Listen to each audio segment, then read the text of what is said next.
అంటే మీరు టైటిల్స్ లోనే చాలా పట్టుబట్టి కూర్చుంటారు, ఇదే టైటిల్ తో వెళ్దాము అని చాలా సార్లు అది ప్రూవ్ అయింది కూడా. ఈసారి పిఠాపురంలో అలా మొదలైందని. ఈ టైటిల్ బ్యాక్గ్రౌండ్ స్టోరీ ఈ టైటిల్ అని కదా సార్, ఇది నాది అదే ఏరియా సార్, పిఠాపురం దగ్గర, కాకినాడ దగ్గర కదా సార్. శంకవరం అనుకుంటా కదా సార్.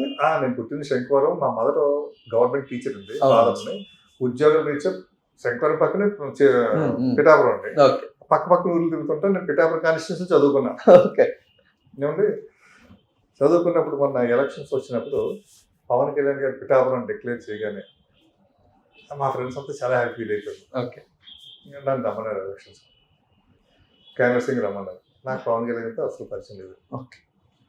నాకు నాగబాబు తెలిసింది బాగా, నా సినిమాలో రవి, ఒక్కడే, లవ్ ఇన్ హైదరాబాద్ సినిమాలు చేశాను. చిరంజీవి గారు తెలిసింది. నా ప్రేయస్ రవి సినిమాలు చూసి నన్ను ఆ రోజే గొప్పగా అప్రిషియేట్ చేసి నన్ను గురించి చాలా బాగా మాట్లాడారు.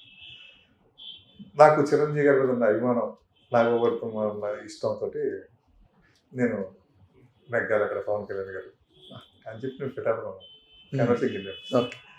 వెళ్ళినప్పుడు మా ఫ్రెండ్స్ అన్నారు, నీ షూటింగ్లన్నీ హైదరాబాద్లోనూ వైజాగ్లో చేస్తుంటావు కదా, నువ్వు ఇక్కడ ఇక్కడ ఎందుకు చేయు అంటే నవ్వుతూ చెప్పాను, ఈసారి ఇక్కడే చేస్తాను సినిమాలో, మీరు మా పవన్ కళ్యాణ్ గారిని గెలిపించండి, ఇక్కడే చేస్తా, ఇదే టైటిల్ పెడతా, పిఠాపురంలో టైటిల్ పెడతా అని చెప్తే ఆయన గెలిచారండి. నా బాధ్యత కదా, నేను మా ఫ్రెండ్స్కి చెప్పాను కాబట్టి అక్కడే పిఠాపురంలోనే 35 రోజులు షూటింగ్ చేశాను కదా. చుట్టుపక్కల ఫ్రెండ్స్ అందరూ కూడా చాలా హ్యాపీ ఫీల్ అయ్యారు. నాకు అక్కడ చేయడం వల్ల నాకు బడ్జెట్ కూడా బాగా పెరిగిందండి. ఒక 50 లక్షలు బడ్జెట్ పెరిగింది. ఇక్కడైతే నాకు అంత పెరగదు. ఏం చెప్తుంటే ఈ ఆర్టిస్టులు నాకు మొత్తం దరిదాపు ఆర్టిస్టులు క్రూ అంతా కలిసి 110 మంది ఉంటారు. ఈ పెద్ద సినిమా అండి, ఎక్కువ మంది ఆర్టిస్టులు సినిమాలో. ఆర్టిస్టులు తర్వాత ఒక ఆర్టిస్ట్ వచ్చాడంటే ఒక 5-6 మంది, 3-4 రెస్టారెంట్లు ఉంటారండి. మా రాజేశ్వరిగా 5 మంది ఉన్నారండి. ఇలాగ అందరికీ ఉంటారు ఆర్టిస్టులు ఏమంతానే. వాళ్ళందరికీ హోటల్స్లో రూమ్స్ ఇవ్వాలి కదండి, స్టార్ రూమ్స్ హోటల్ ఇవ్వాలి.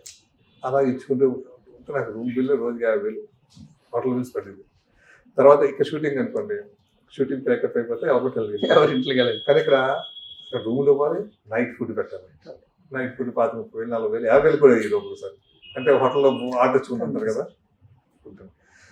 అదే ఇక్కడ షూటింగ్ చేసాం అనుకోండి, సండేలు అవి వచ్చి అనుకోండి షూటింగ్ పెట్టాం, డబుల్ పెట్టాలి, ఎందుకు సండే ఇలా గడుపుతాం కదా. Correct sir.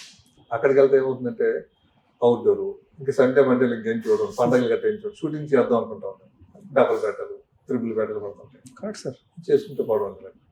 ఆ విధంగా నాకు బడ్జెట్ పెరిగింది.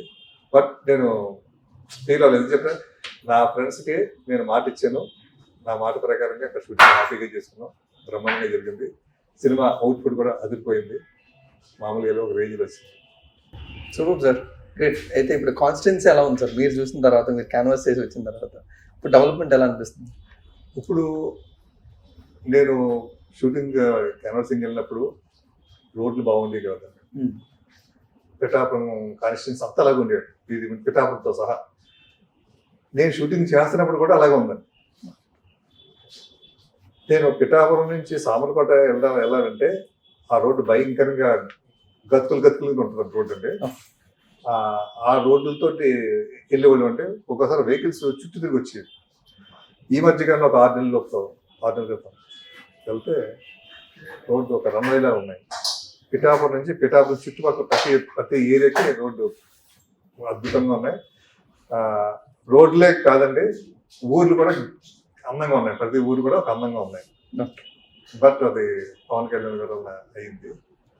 హ్యాపీ.